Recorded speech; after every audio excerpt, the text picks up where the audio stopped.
Média. Philippe Vandel. Vous êtes toujours dans Culture Média, on est en compagnie de l'acteur et réalisateur Jérôme Commandeur. On parle de son film Irréductible qui sort mercredi. Et on va mieux vous connaître Jérôme avec le portrait pré-fame de Lisa Marie Marquez qui remonte son micro. Le portrait de notre célébrité avant sa célébrité. Bonjour Lisa Marie. Bonjour Philippe, bonjour Jérôme Commandeur. Bonjour. Vous faites rire le public depuis de nombreuses années. Vous avez ravi les auditeurs, les oreilles des auditeurs d'Europe 1. Peut-être les auditeurs les aussi. auditeurs aussi. Ça...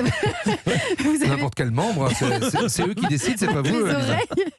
Vous avez percé au cinéma devant et derrière la caméra, mais comment en êtes-vous arrivé là? On va rembobiner et revenir sur ce qui vous est arrivé avant d'être célèbre. Jérôme Commandeur, vous êtes né à Argenteuil dans le 95, vous avez grandi à Pontoise et l'été, vous passez vos vacances en Sicile sur les terres de vos grands-parents maternels. Et là-bas, enfant tout petit, je crois que vous avez découvert les limites de l'humour lorsque vous avez baissé le maillot de bain de votre grand-mère sur la plage. C'est quoi cette histoire? Oui, je m'étais dit, tu vois, ça me fait marrer. On fait ça à l'école, je vais faire ça avec mamie. Et alors? Et qui a très mal réagi. Là, vraiment, là j'ai compris, c'est très bien défini, c'est très bien résumé, j'ai compris les limites de l'humour. Voilà, c'était pas très drôle. Enfant, Jérôme Commandeur, vous êtes plutôt timide, bon élève, sage, mais à la maison, vous vous lâchez un petit peu. Vous aimez déjà faire des imitations. Et vous passez également beaucoup de temps au téléphone avec le fixe de la maison, parfois planqué dans la chambre de vos parents.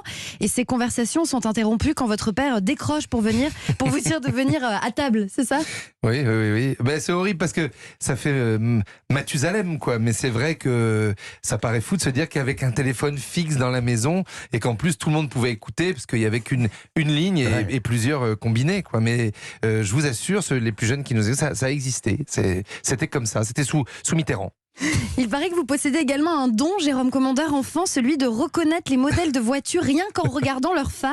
Et c'est un talent que vous avez perdu depuis, je crois. Oui. Alors, On a des infos ce matin. Oui, c'est ce que j'allais dire. Ouais.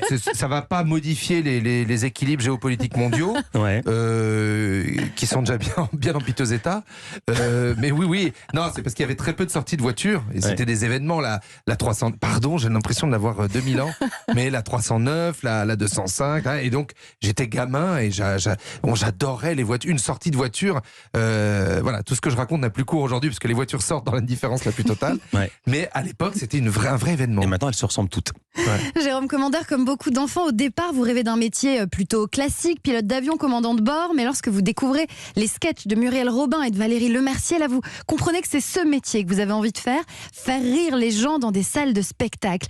Ado, vous prenez donc quelques cours de théâtre et vous êtes aussi représentant pour une enseigne de bricolage, Panokit, avec un argumentaire qui C'est dit pas vrai. payez-vous du Panokit. C'est bien ça. Alors moi, j'ai pas connu Panokit. Moi non plus. Moi, j'ai connu la 205, mais pas Panokit. C'est pas vrai. Ça a Alors, coulé une fois que vous êtes passé. Panokit, ne vous moquez pas. C'était une marque qui était présente dans les grandes surfaces de bricolage. Et il y avait donc les marques de la grande surface qui étaient plutôt bas de gamme, KZ qui était, je cite des marques, et Panokit était au milieu. Et donc on était formés. J'ai fait ça quelques semaines un été. Hein, c'était un job de gamin. Et on était formés pour dire c'est de la moyenne gamme. Mais il fallait faire aimer la moyenne gamme. Vous voyez, je m'en souviens encore.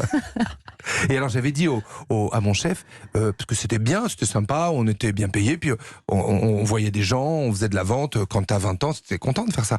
Et j'avais dit, vous croyez que je peux revenir l'année prochaine, chef? Et il m'avait dit non, parce que là, ça va être décidé au plus haut niveau de chez Panokit. Et j'avais adoré, parce qu'on avait l'impression qu'il parlait de Macron, Matignon, La NASA, quoi. La NASA, quoi. Et en fait, non, c'était au plus haut niveau. Alors je dis au-delà de au-dessus de Madame Chouflard, au-dessus de Chouflard. Berthier, au-dessus de Berthier. Choron, au-dessus de Choron. Enfin, et alors là, on est dans les hautes sphères, quoi. On est déjà dans un film, rien que la manière dont vous C'est racontez. vrai. J'ai envie de le voir, le film. Bah tiens, je vais faire un film sur les représentants de panneaux de portes de placard. Voilà, c'était ça, milieu de gamme.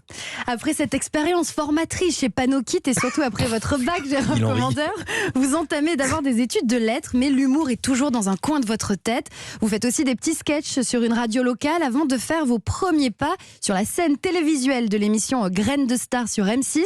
Vos imitations font sensation comme celle d'Eros Ramazzotti dont vous êtes fan. Eros, merde! E ancora?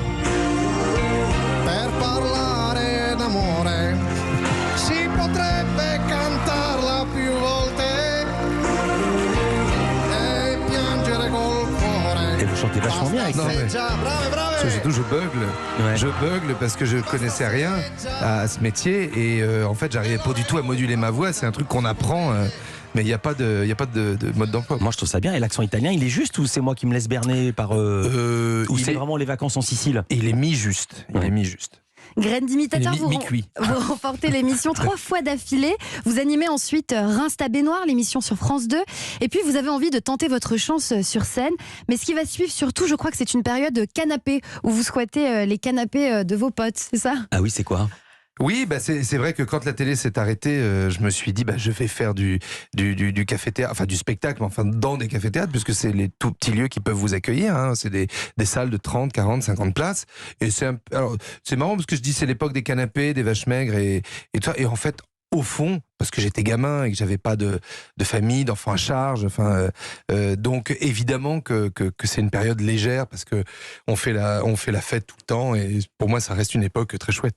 Vous démarrez d'abord sur scène avec en duo avec Polo Good. Vous êtes commandeur et Good avant de vous lancer seul dans un premier spectacle produit par Danny Boone, qui vous offre également votre tout premier rôle au cinéma dans Bienvenue chez les Ch'tis. Dans votre premier spectacle, Jérôme Commandeur se fait discret. Vous proposez au public toute une panoplie de personnages, tout sauf discret. La suite, on la connaît et moi, je m'arrête là. Merci beaucoup, Lisa Marie. Merci aussi pour cette idée de panneau kit. Ça fait tellement plaisir. Merci d'avoir cité 3 marques pour ne pas gêner l'Arcom. C'est parfait. Culture Média continue. Et bravo pour votre papier, bravo. Merci beaucoup.